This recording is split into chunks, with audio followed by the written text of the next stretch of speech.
എന്നോട് പോലും ചോദിക്കാതെ എന്റെ കല്യാണക്കാരി ഉറപ്പിക്കാനായിട്ട് അമ്മയോട് ആരാ പറഞ്ഞത്? കനകയുടെ മുന്നിൽ നിന്ന് നന്ദു രോക്ഷാകുലിയായിട്ട് സംസാരിച്ചുകൊണ്ടിരിക്കുകയാണ് കേട്ടോ. ഗോവിന്ദട്ടാ, ഇവിടെ കണ്ടില്ലേ, ഇവിടെ എന്റെ നേരെ ചാടിക്കൊണ്ട് വരുക. അതിന് മാത്രം ഞാൻ എന്താ ചെയ്തതെന്ന് കനക പറയുമ്പോഴത്തേക്ക് നന്ദു പറയുന്നുണ്ട്. അമ്മ എന്തിനാ നവീനേട്ടന്റെ വീട്ടുകാരോട് ഇങ്ങോട്ടേക്ക് വരാൻ പറഞ്ഞത്? ഞാൻ എല്ലാം അറിഞ്ഞു. എന്റെ ഇഷ്ടം അമ്മയ്ക്ക് നോക്കാമായിരുന്നില്ലേ എന്ന് കനകയോട് പറയുമ്പോൾ കനക പറയുന്നുണ്ട്, നീ അവനെ മനസ്സിൽ പ്രതിഷ്ഠിച്ചുകൊണ്ടിരുന്നോ? ആ അനിയും അവന്തിക്കും തമ്മിലുള്ള കല്യാണം മുത്തശ്ശൻ ഉറപ്പിക്കാൻ പോവുക. നിനക്ക് അത് വല്ലതും അറിയാവോ? എല്ലാം അറിഞ്ഞിട്ട് നീ അറിയാത്ത പോലെ നടിക്കുവാണോ നന്ദു? നിനക്കൊരു നല്ലൊരു ജീവിതം വേണ്ടേ?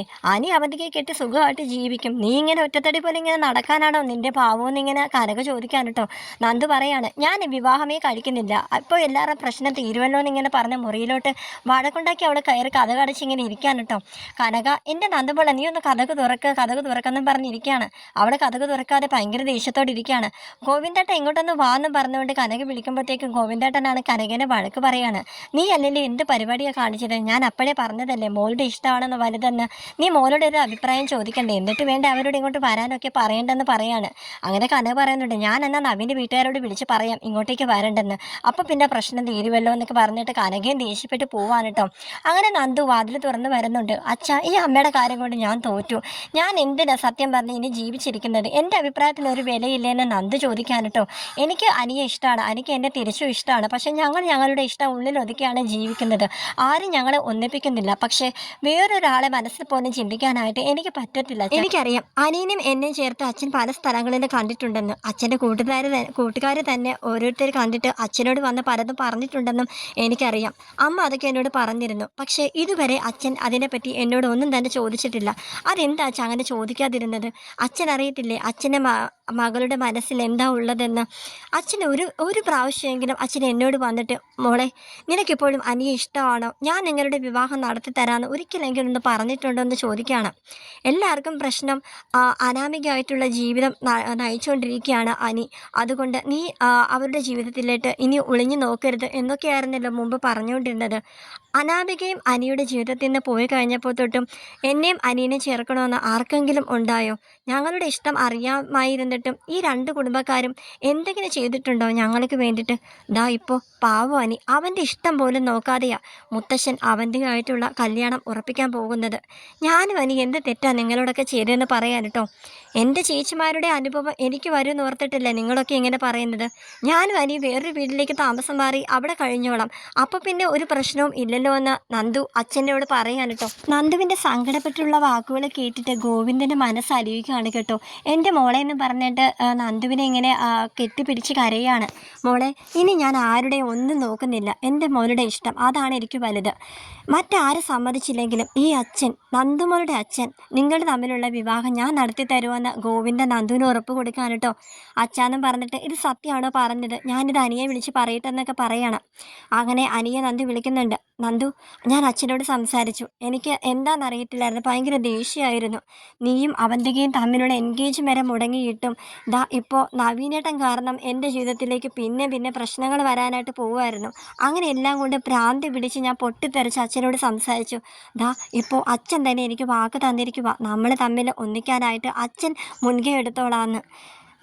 എനിക്ക് നിന്നെ ഒന്ന് കാണുമെന്ന് ഇങ്ങനെ അനിയോട് പറയാൻ കേട്ടോ. അങ്ങനെ അനിക്കും ഭയങ്കരമായിട്ട് സന്തോഷമായിട്ടോ. അങ്ങനെ അനി അവിടെ നിന്ന് ഇറങ്ങുമ്പോഴത്തേക്കും അവന്തിക്ക് വിളിക്കുകയാണ്. അനിയേട്ടൻ ഇത് എങ്ങോട്ടാണ് ഈ പോകുന്നതെന്ന് പറയാൻ കേട്ടോ. അങ്ങനെ അനി പറയുന്നുണ്ട്, നീ എന്താ ഒരുമാതിരി അധികാരത്തോടെ സംസാരിക്കുന്നത്? നമ്മൾ തമ്മിലുള്ള എൻഗേജ്മെൻറ്റ് പോലും നടന്നില്ല, അതുവരെ മുടങ്ങി. നീ എൻ്റെ ഭാര്യ പോലുമല്ല, പിന്നെ എന്തിനാ നീ ഇങ്ങനെ ഞാൻ എവിടെ പോകുന്നതൊക്കെ നീ എന്തിനാ അറിയുന്നതെന്ന് ഇങ്ങനെ ചോദിക്കുകയാണ്. മൂർത്തി മുത്തശ്ശൻ തന്നെയല്ലേ പറഞ്ഞത് കുറച്ച് ദിവസം കൂടി കഴിഞ്ഞാൽ നല്ലൊരു ജോത്സ്യനെ വിളിച്ചിട്ട് നമ്മുടെ കല്യാണം നടത്താനുള്ള തീയതി നോക്കുമെന്ന്? അതെന്താ അനിയേട്ടൻ മറന്നു പോയോ? എന്തല്ലെങ്കിലും നാളെ നമ്മൾ തമ്മിൽ ഒന്നിക്കണം, അത് തന്നെയാണ് വിധി. അതിവിടെയുള്ള എല്ലാവർക്കും അറിയാലോ. അനിയേട്ടൻ എന്താ ഒന്നും അറിയാത്ത രീതിയിൽ സംസാരിക്കുന്നത്? ഇന്നലേക്ക് നാളെ ഞാൻ അനിയേട്ടൻ്റെ ഭാര്യയാൻ പോകുന്നവളാ. അന്ന് ചോദിക്കേണ്ടതൊക്കെ ഞാൻ ഇപ്പോഴേ ചോദിച്ചെന്നേ ഉള്ളൂ എന്ന് പറയാൻ കേട്ടോ. അനി പറയണം, നീ പോയി നിൻ്റെ പണി നോക്കിയിട്ട് പെണ്ണെന്ന് പറഞ്ഞിട്ട് അനി കാറിൽ കയറി പോവാൻ കേട്ടോ നന്ദുവിൻ്റെ അടുത്തേക്ക്. അവന്തികയ്ക്കാണെങ്കിൽ മനസ്സിലായി ഫോണിൽ സംസാരിച്ചത് നന്ദുവിനോടാണെന്നും നന്ദുവിനെ കാണാനായിട്ട് ഇറങ്ങി പുറപ്പെടുന്നെന്നൊക്കെ അവന്തികയ്ക്ക് മനസ്സിലായി കേട്ടോ. അങ്ങനെ അങ്ങനെ അവന്തികയാണെങ്കിൽ അനിയുടെ പുറകെ വെച്ച് പിടിക്കുകയാണ്. ഇരുവരും പാർക്കിൽ വെച്ച് മീറ്റ് ചെയ്യുകയാണ് കേട്ടോ. അവന്തികയാണെങ്കിൽ അവർ കാണാതെ അവരെന്താ സംസാരിക്കുന്നതെന്ന് അറിയാനായിട്ട് ഒളിഞ്ഞു നോക്കിക്കൊണ്ടിരിക്കുകയാണ്. അങ്ങനെ നന്ദു ആണെങ്കിൽ ഓടിച്ചെന്ന് നമ്മുടെ അനിയെ വന്നിങ്ങനെ കെട്ടിപ്പിടിക്കാൻ കേട്ടോ, ആ ഒരു സന്തോഷം കൊണ്ടിട്ട്. അനിയ തിരിച്ചിങ്ങനെ നന്ദുവിനെ കെട്ടിപ്പിടിക്കുന്നുണ്ട്. അവന്തികയാണെങ്കിൽ ഇത് കണ്ടിട്ട് കാലിതുള്ളി ഇങ്ങനെ നിൽക്കുകയാണ് കേട്ടോ. അപ്പം തന്നെ നന്ദുവിൻ്റെ അടുത്ത് ചെന്നിട്ട് നന്ദുവിൻ്റെ കർണനൊക്കെ പറഞ്ഞ് പുകച്ചാലോ എന്ന് നമ്മുടെ അവന്തികയ്ക്ക് തോന്നി. ആ ഒരു നിൽപ്പാണ് അവന്തിക ഇപ്പോൾ നിൽക്കുന്നത്. അങ്ങനെ ഇനി എന്താ അവർ പറയുന്നതെന്ന് അറിയണമെന്ന് പറഞ്ഞ് ബാക്കി ഇവിടെ കാണാനായിട്ട് നമ്മുടെ അവന്തിക അങ്ങനെ നിൽക്കുകയാണ്. അങ്ങനെ നന്ദു പറയാണ്, അനി ഞാൻ പറഞ്ഞില്ലേ അച്ഛൻ എല്ലാത്തിനും സമ്മതിച്ചെന്ന്. അച്ഛൻ എന്നോട് പറഞ്ഞു, എനിക്ക് വാക്ക് തന്നു, എൻ്റെ കയ്യിൽ തൊട്ട് സത്യം ചെയ്ത് പറഞ്ഞു, നമ്മൾ തമ്മിൽ ഇനി ഒന്നിക്കാനായിട്ട് മറ്റാര് നോക്കിയില്ലെങ്കിൽ അച്ഛൻ നോക്കിക്കോളാമെന്ന് പറഞ്ഞു എല്ലാ കാര്യവും. ഇനി എനിക്ക് സന്തോഷമായി. ഇനി അമ്മയോട് പറഞ്ഞ് എല്ലാ കാര്യങ്ങളും അച്ഛൻ ഇനി ഓക്കെ ആക്കിക്കോളും. അറിയാലോ നയനേച്ചിക്കും ആദർശേട്ടനും ഒക്കെ നമ്മൾ ഒന്നിക്കണമെന്ന് തന്നെയാണ്. പിന്നെ അനന്തപുരം തറവാട്ടിലുള്ളവരുടെ കാര്യം ഓർത്തിട്ടാണ് അവരും ഇങ്ങനെ മടിക്കുന്നത്. ഇപ്പോൾ പിന്നെ അച്ഛനും അമ്മയ്ക്കും ഓക്കെ ആയി കഴിഞ്ഞാൽ പിന്നെ അവർക്കും പിന്നെ എതിർത്തൊന്നും പറയാനായിട്ട് പറ്റത്തില്ല. അതുകൊണ്ട് എനിക്കിപ്പോൾ നല്ല ഹാപ്പിയാണ്.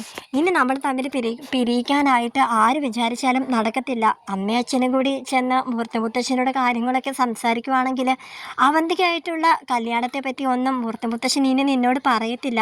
അതുകൊണ്ട് നീ ഇനി അവന്തികയുടെ കാര്യമൊന്നും ഓർത്തിട്ട് വിഷമിക്കേണ്ട ഒരു കാര്യമില്ല. ഇനി നമ്മൾ തമ്മിൽ ഒന്നിക്കാനായിട്ട് പോവാനി എന്നൊക്കെ പറഞ്ഞ് നന്ദു നമ്മുടെ അനിക്കിങ്ങനെ ധൈര്യം കൊടുക്കാൻ കേട്ടോ. അനിയപ്പോൾ നന്ദുവിനോട് പറയുന്നുണ്ട്, നന്ദു എനിക്കിത് വിശ്വസിക്കാനാവുന്നില്ല. നിൻ്റെ അച്ഛൻ പറഞ്ഞ കാര്യം ഓർത്തിട്ടൊന്നുമല്ല, നീ ഇങ്ങനെയൊക്കെ സംസാരിക്കുമോ? സത്യം പറഞ്ഞാൽ എല്ലാത്തിനും പോസിറ്റിവിറ്റി ആയിട്ട് ഞാനാ നിന്നോട് സംസാരിക്കാറുള്ളത്. പക്ഷേ നീ ഇപ്പോൾ ഇങ്ങനെയൊക്കെ പറയുന്നത് കേട്ടിട്ട് നന്ദു നിനക്ക് എന്നോട് ഇത്രയ്ക്ക് ഇഷ്ടമുണ്ടായിരുന്നു എന്ന് ചോദിക്കാൻ കേട്ടോ. അങ്ങനെ നന്ദു പറയാണ്, എടാ നീയും അവന്തികയും തമ്മിലുള്ള എൻഗേജ്മെൻറ്റ് ആ ഒരു ദിവസം ഇല്ലേ, അന്നത്തെ ആ ഒരു തലേന്ന് രാത്രി ഞാനൊന്ന് ഉറങ്ങിയിട്ട് കൂടിയില്ല. ഞാൻ നിന്നോട് വെറുതെ കള്ളം പറയുമായിരുന്നു ഞാൻ ഉറങ്ങുവാണെന്നൊക്കെ. പക്ഷേ എനിക്കങ്ങനെ ഉറങ്ങാൻ പറ്റുമോടാ? നിങ്ങൾ തമ്മിൽ ഒന്നിക്കാൻ പോകുമെന്ന് കേട്ടപ്പോഴത്തേക്കും എൻ്റെ മനസ്സ് എത്രമാത്രം വേദനിച്ചു എന്നറിയാമോ? ഇപ്പോൾ എനിക്ക് വല്ലാത്തൊരു ധൈര്യമാണ്. കാരണം അച്ഛനെ എനിക്ക് ആ ധൈര്യം തന്നത്. ഇനി എനിക്ക് ആരെയും പേടിക്കാനൊന്നുമില്ല. ഇനി ഞാൻ ആരുടെ മുന്നിലും തുറന്നു പറയും എനിക്ക് നിന്നെ ഇഷ്ടമാണെന്ന്. ഇനി അവന്തികയല്ല, ഇനി അനാമിക വന്ന് പറഞ്ഞാൽ പോലെ ഞാൻ നിന്നെ ആർക്കും വിട്ടുകൊടുക്കില്ലടാന്നിങ്ങനെ ചിരിച്ച് കളിച്ച് നമ്മുടെ നന്ദു അനിയോട് പറയാണ്. അങ്ങനെ അനിയും നന്ദും കൈപിടിച്ച് അങ്ങനെ നടന്നു വരികയാണ് കേട്ടോ. ഓഹോ, അപ്പോൾ അവളുടെ അച്ഛനും ഇതിന് സമ്മതിച്ചിരിക്കുകയാണല്ലേ?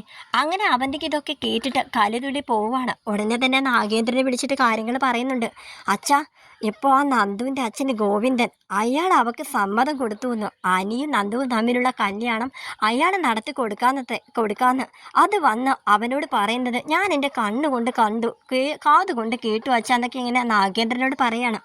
മോള് വിഷമിക്കണ്ട, ഇനി എന്ത് വേണമെന്ന് എനിക്കറിയാം. ഇനി ആ നന്ദു ജീവിച്ചിരിക്കാൻ പാടില്ല. മോള് ധൈര്യമായിട്ട് ഇരുന്നോളൂന്ന് പറയണം. അങ്ങനെ അവന്തിക പറയുന്നുണ്ട്, അച്ഛൻ എന്താ ചെയ്യാൻ പോകുന്നതെന്നൊക്കെ പറയാണ് കേട്ടോ. അങ്ങനെ നാഗേന്ദ്രൻ പറയാണ്, മോളെ എനിക്ക് വേണമെങ്കിൽ നന്ദുവിനെ നേരത്തെ തന്നെ തീർക്കാമായിരുന്നു. ഞാനത് വേണ്ടാന്ന് വെച്ചിട്ട് പുതിയൊരു പ്രശ്നം ഉണ്ടാക്കണ്ടല്ലോ എന്ന് വിചാരിച്ചിട്ടാ. ഇനിയിപ്പോൾ ഇങ്ങനെ വിട്ടാലായിട്ട് പറ്റത്തില്ല. അവളെ അങ്ങ് വകവരുത്തണം. അല്ലെങ്കിൽ ആ ഗോവിന്ദനെ രണ്ടിലൊരാളെ എന്തായാലും ഞാൻ വകവരുത്തുമെന്ന് നാഗേന്ദ്രൻ അവന്തികയോട് പറയാൻ കേട്ടോ. അച്ഛാ, ഇത് നാളെ ഒരിക്കൽ ആരെങ്കിലും അറിഞ്ഞാൽ പിടിക്കപ്പെട്ടാൽ അറിയാലോ. അങ്ങനെ ആ നാഗേന്ദ്രൻ പറയുന്നുണ്ട്, ഇതൊക്കെ ആരറിയാനാ മോളെ ഇത്രയും നാളും ഞാൻ കളിച്ച കളി ഇതുവരെ ആരും ഒന്നും അറിഞ്ഞില്ലല്ലോ. ഇപ്പോഴല്ലേ ഇത്തിരിയൊക്കെ പൊങ്ങി വരാൻ തുടങ്ങിയത്. അപ്പോൾ പിന്നെ ഇതും ആരും ഒന്നും അറിയത്തൊന്നുമില്ലെന്ന് നാഗേന്ദ്രൻ അവന്തികയോട് പറയണം. അവന്തിക പറയുന്നുണ്ട്, എനിക്ക് അനിയേട്ടനെ വേണം. ഞാൻ ഒരുപാട് സ്വപ്നം കണ്ടതാ. നന്ദുവിന് ഞാൻ ഒരിക്കലും വിട്ടുകൊടുക്കത്തില്ല.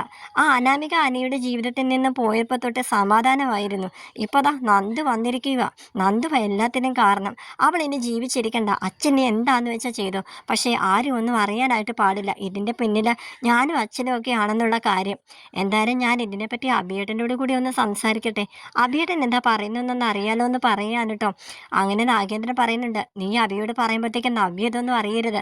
അറിയാലോ, നവ്യയുടെ കാര്യത്തിൽ എനിക്ക് കുറച്ച് സംശയങ്ങളൊക്കെ ഉണ്ടെന്ന് നാഗേന്ദ്രൻ അവന്തികയോട് പറയാൻ കേട്ടോ. അങ്ങനെ എല്ലാം പറഞ്ഞിട്ട് ഫോൺ കട്ട് ചെയ്തിട്ട് നേരെ നമ്മുടെ അവന്തിക വീട്ടിലേക്ക് ചെല്ലുകയാണ്. അങ്ങനെ ഈ ഒരു കാര്യം ഓർത്ത്, അതായത് ബീച്ചിൽ വെച്ചിട്ട് നന്ദു നന്ദുവും അനിയും തമ്മിലുള്ള ആ ഒരു രംഗങ്ങളൊക്കെ ഓർത്തിട്ട് അവന്തിക ഇങ്ങനെ കാലുതുള്ളി ഇങ്ങനെ ഇരിക്കുകയാണ് കേട്ടോ. മുത്തശ്ശനോട് ഇതിനെപ്പറ്റി ഒന്ന് പറഞ്ഞാലോ?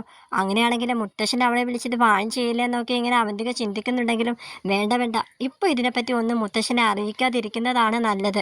ഇനി വേണമെന്നുണ്ടെങ്കിൽ മുത്തശ്ശൻ ഇനി ഇവർ തമ്മിൽ ഒന്നിപ്പിക്കണമെന്ന് വിചാരിച്ചിട്ട് അവരെ വിളിച്ച് സംസാരിച്ച് ഇവരെ ഒന്നിപ്പിച്ചാൽ എന്ത് ചെയ്യും? വേണ്ട വേണ്ട, ഇവിടുത്തെ എല്ലാവരുടെയും കാര്യങ്ങളൊന്നും പറയാതിരിക്കുന്നതാ ഭേദം. അതുകൊണ്ട് ഇപ്പം ആരോടും ഇതിനെപ്പറ്റി ഒന്നും പറയണ്ട. അനി ഉടനെ തന്നെ നവ്യയെ വിളിക്കുന്നുണ്ട്. ഞങ്ങൾക്ക് എല്ലാ കാര്യത്തിനും സപ്പോർട്ട് ചെയ്ത് തന്നതിനെല്ലാം നവ്യേച്ചിയാണ്. അതുകൊണ്ട് നവ്യേച്ചിയോട് ഈ കാര്യത്തെ പറ്റി പറഞ്ഞില്ലെങ്കിൽ ഞങ്ങൾക്കൊരു സമാധാനം വരത്തില്ല. അങ്ങനെ നവ്യയുടെ കാര്യങ്ങളൊക്കെ പറയുന്നുണ്ട് കേട്ടോ. നവ്യേച്ചി, എന്തായാലും അച്ഛൻ സമ്മതിച്ച സ്ഥിതിക്ക് ഞങ്ങൾക്കൊരു ധൈര്യമായി. അല്ലെങ്കിൽ തന്നെ എല്ലാത്തിലും മറഞ്ഞു നിന്ന് നവ്യേച്ചി ഞങ്ങളെ സഹായിക്കുന്നുണ്ടല്ലോ. അതാർക്കും അറിയില്ലെങ്കിലും ഞങ്ങൾക്ക് അതിനെപ്പറ്റി അറിയാമല്ലോ. ഇപ്പോൾ എല്ലാവരും ഞങ്ങളുടെ സൈഡിലാണ് കൂടുതലും പേര് നിൽക്കുന്നത്. അതുകൊണ്ട് എനിക്ക് നന്ദുവിന് ഇപ്പോൾ വല്ലാത്തൊരു സന്തോഷവും ധൈര്യമൊക്കെ തോന്നുന്നുണ്ട്. നന്ദു അറിയാലോ, നന്ദു ഇതുവരെ പോസിറ്റീവായിട്ടൊന്നും അവൾ സംസാരിച്ചിട്ടില്ല. ആരെങ്കിലും എന്തെങ്കിലും പറഞ്ഞു ഉടനെ തന്നെ നമുക്ക് പിരിയാൻ അനി, അങ്ങനെയൊക്കെ അവൾ പറഞ്ഞുകൊണ്ട് വന്നത്. പക്ഷേ ഇപ്പോൾ അച്ഛൻ സംബന്ധിച്ച സ്ഥിതിക്ക് അവൾക്കും ഇപ്പോൾ വല്ലാത്ത ധൈര്യമായി. നവ്യേച്ചും കൂടെ ഞങ്ങൾക്കൊപ്പം ഉള്ളത് ഞങ്ങളുടെ ധൈര്യം തന്നെയാണ്. ആദർശേട്ടനും നയനേച്ചിയും നവ്യേച്ചും അച്ഛനും അമ്മയും എല്ലാവരും കൂടി ചേർന്ന് ഞങ്ങളെ ഒന്നിപ്പിക്കണമെന്ന് നവ്യയോട് അതിന് പറയാൻ ആരോട് പറഞ്ഞില്ലെങ്കിലും നവീനോട് ഇതിനെപ്പറ്റി പറയുന്നത് എന്തുകൊണ്ട് നന്നായിരിക്കും. അതുകൊണ്ട് നവീനേട്ടനെ ഒന്ന് വിളിക്കാമെന്നും പറഞ്ഞ് അവന്തിക വിളിക്കുന്നുണ്ട്. നവീൻ ഫോൺ എടുത്തിട്ട് ഇവളെന്തിനാ എന്നെ വിളിക്കുന്നതെന്ന് പറഞ്ഞ് ഫോൺ എടുക്കാൻ കേട്ടോ. അവന്തിക പറയുമെന്ന് പറഞ്ഞ് നവീൻ സംസാരിക്കുമ്പോൾ നന്ദു ഉടനെ തന്നെ ഞാൻ അറിഞ്ഞു നന്ദുവിന് വീട്ടിൽ ചെന്ന പെണ്ണ് കണ്ട കാര്യങ്ങളൊക്കെ. അങ്ങനെ നവീൻ ഇങ്ങനെ ആലോചിക്കുകയാണ്, ഇവളിതെങ്ങനെ അറിഞ്ഞു? നന്ദുവിനെ അനിയോട് പറഞ്ഞിട്ട് അനി വഴി അറിഞ്ഞതായിരിക്കും എന്നിങ്ങനെ ചിന്തിക്കാൻ കേട്ടോ. അങ്ങനെ അവന്തിക പറയാണ്, നിങ്ങളും നന്ദുവും തമ്മിലുള്ള വിവാഹം ഒന്നും നടക്കാൻ ഒരിക്കലും പോകുന്നില്ല. നിങ്ങൾക്കൊരു കാര്യം അറിയാമോ? ആ ഗോവിന്ദനില്ലേ, നന്ദുവിൻ്റെ അച്ഛൻ, അയാൾ അവർക്ക് സപ്പോർട്ടാണ്. അവൾക്ക് വാക്ക് കൊടുത്തിരിക്കുക. അനിയെയും നന്ദുവിനെയും ഒന്നിപ്പിക്കാനായിട്ട് അയാൾ ആദ്യം തന്നെ ഉണ്ടാകുമെന്ന് അയാൾ നന്ദുവിന് വാക്ക് കൊടുത്തു. മകളല്ലേ, മകള് കരഞ്ഞ് പറഞ്ഞ പിന്നെ അനുസരിക്കാതിരിക്കാനായിട്ട് പറ്റത്തില്ലല്ലോ. അയാൾ കാരണം ഇനി എല്ലാം കുളവാകുമെന്നാണ് തോന്നുന്നത്. എൻ്റെ അനിയേട്ടനെ അവൾ തട്ടിയെടുക്കും. അതുപോലെ തന്നെ നിങ്ങളുടെ നന്ദുവിനെ അനിയേട്ടനും തട്ടിയെടുക്കും. നോക്കിക്കോ, നമ്മൾ രണ്ടുപേരും മിക്കവാറും ആകാശത്തോട്ട് നോക്കി ഇരിക്കത്തേ ഉള്ളൂ. നിങ്ങൾക്ക് നന്ദുവിനെ വേണമെന്നുണ്ടെങ്കിൽ നിങ്ങൾ എങ്ങനെയെങ്കിലും അവർ തമ്മിലുള്ള റിലേഷൻഷിപ്പ് കട്ടാവുന്ന രീതിയിൽ എന്തെങ്കിലും ചെയ്യണം. എന്നാലും എനിക്ക് എൻ്റെ അനിയേട്ടനെ കിട്ടത്തുള്ളൂ എന്ന് പറഞ്ഞ് നവീനോട് പറയണം അവന്തിക. എന്തെങ്കിലും പ്ലാൻ നമുക്ക് ഒരുമിച്ച് ചെയ്യണമെന്ന് ഇങ്ങനെ പറയാൻ കേട്ടോ. അങ്ങനെ നമ്മുടെ നവീനും അവന്തികയും ഒറ്റക്കെട്ടായി ഇങ്ങനെ നിൽക്കുകയാണ്. അങ്ങനെ അവർ തമ്മിൽ മീറ്റ് ചെയ്തിട്ട് അനിയെയും നന്ദുവിനെയും പിരിയിപ്പിക്കാനായിട്ടുള്ള തന്ത്രങ്ങൾ മെനഞ്ഞുകൊണ്ടിരിക്കുകയാണിപ്പോൾ.